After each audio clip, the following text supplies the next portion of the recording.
පුතා කොනකු බණ්ඩාර මොනවද කරන්නේ? නෑ තාත්තේ. මේ රුපියල බා කරන්න බැලුවේ. බා වෙන්නේ නෑ. යකෝ සල්ලි කියන්නේ දෙයියන්ගේ මල්ලේ. තෝ සෙල්ලම් කරනකොට අරන් ඉඳිය අපි. තාත්තා මේ පිස්සු කියනවා. අර ටීවී එකේ ටයි කොට් දාගත්තේ උන් උදේ හවා කියනවා. රුපියල පාවෙනවා. ඉතින් මං ඒක තමයි try කරලා බැලුවේ. උන් බොරුනේ තාත්තේ කියන්නේ තෝ. මටත් පුතේ යවුණ රුපියල පාවෙන කතාවක්. ඔවුන් කියන්නේ බොරු තමයි. මම පුතා හොඳ පුතා. ඔක අරන් ඉඳියපන්. පරි. තාත්තේ මට තව ප්‍රශ්නයක් තියෙනවා.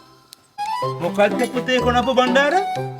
නෑ තාත්තේ මේ මට ආපහු ඇහුණා මේ චුට්ටක් වැස්ස ගමන් කොළඹ යට වෙනවා කියලා. ඔව් පුතේ චුට්ටක් වැස්සාම කොළඹ යට වෙනවා තමයි. ඒ වුණාට මේ ජනමාධ්‍යකාරයෝ කියනවනේ හොඳ එකයි නරක එකයි ඔක්කොම එකට දාලා මේ කොල්ලොන්ගේ ඔළුව කනවා. කොනපු බණ්ඩාර බදන ගන්න ඕන හොඳ ඒවා තෝරාගෙන ඉගෙන ගන්න. ඔය එක එක රැවටෙන්න එපා. හරි. ඊක පැත්තකට දාමු. ඒවට චුට්ටක් වැස්ස ගමන් කොහොමද මේ කොළඹ යට වෙන්නේ? එච්චර ලොකු නගර. ඒක ඇත්ත පුතේ. චුට්ටක් වැස්ස ගමන් කොළඹ යට වෙනවා තමයි. ඔය පුතේ කොළඹයි තියෙන්නේ බටහිරටනේ.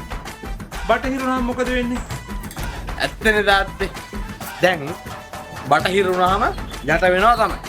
එතකොට ජනමාධ්‍ය ඔස්සේ කියන ඇත්ත සහ බොරුව මට තෝරලා බේරලා ඇත්ත දැනගන්න පුළුවන්. කොහොමද මගේ බුද්ධිය? අන්න හරි පුතා. කොනපු බණ්ඩාර. ඔබ හරිද ඉගෙන ගත්තා.